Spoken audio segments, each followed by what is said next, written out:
wabarakatuh. Dalam kesempatan pagi ini, pertama-tama saya ucapkan selamat siang. Untuk selanjutnya saya akan memaparkan beberapa hasil pelatihan PJKS kami selama 10 hari dengan tema proyek transformasi kepemimpinan, transformasi pembelajaran numerasi melalui kepemimpinan kolaboratif dan pengelolaan berbasis data. Kenapa hal ini saya lakukan? Karena pertama yang melatar belakangi adalah raport pendidikan di sekolah kita dalam numerasi dan literasi masih merah. Dan yang kedua, mayoritas guru senior dan kurang menguasai IT. Sehingga dari ini saya mempunyai tujuan bagaimana kondisi tadi bisa dipecahkan agar teman-teman guru di SDN Komis 2 bisa meningkatkan kompetensinya sebagai guru. Yang kedua, mendorong agar mampu menggunakan data hasil asesmen diagnostik dan rapor pendidikan untuk merubah yang merah menjadi tidak merah. Dan yang ketiga, mengembangkan kolaboratif dan memperkuat kepemimpinan sekolah. Artinya di sini banyak hal-hal yang perlu kita lakukan. Siapa yang akan menjadi sasaran dalam seminar ini? Yang pertama adalah siswa. Bagaimana siswa juga bisa mengetahui bagaimana dia minimal tahu kewajibannya di sekolah ini.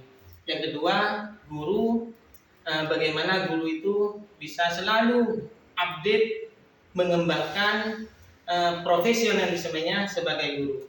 Dan yang ketiga adalah kepala sekolah, bagaimana kita bisa mengelola sekolah ini untuk lebih baik berdasarkan data-data yang ada, sehingga kita tidak ngawur, kita jalannya tidak ngawur, tetap berbasis data. Dasarnya adalah rapor pendidikan yang pada prinsipnya kita harus bersinergi untuk kebaikan sekolah ini lebih baik ke depannya.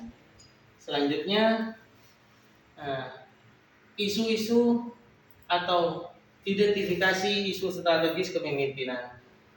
Yang pertama, isunya yang saya angkat adalah isu strategis pada aspek kepemimpinan pembelajaran.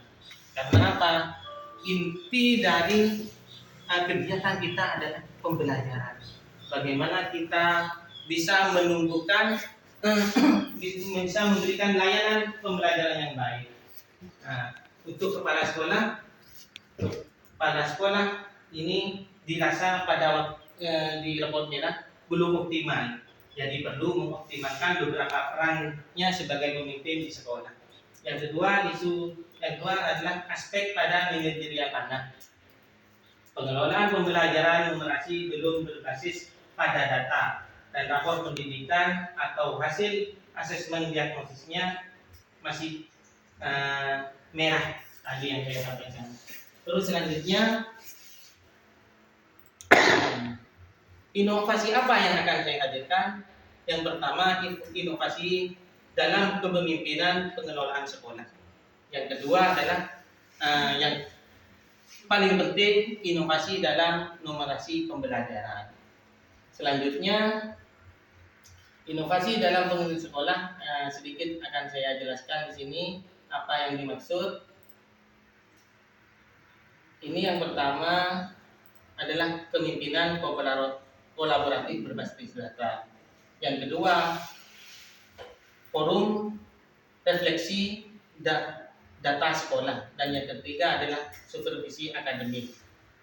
Yang dimaksud ini adalah tadi yang saya sampaikan. Terus yang kedua, yang dimaksud forum refleksi adalah bagaimana kita membangun komunikasi yang baik untuk saling mengisi. Istilahnya ada feedback, ada hubungan teman sejawat ketika ada permasalahan-permasalahan yang ada di dalam kelas.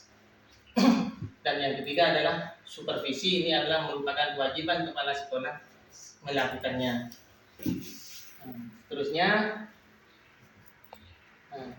inovasi apa yang akan saya munculkan? Yang pertama, model pembelajaran numerasi kontekstual. Terus yang kedua, penggunaan data untuk perencanaan pembelajaran. Dan yang ketiga adalah teknologi sederhana yang ada di sekolah kita.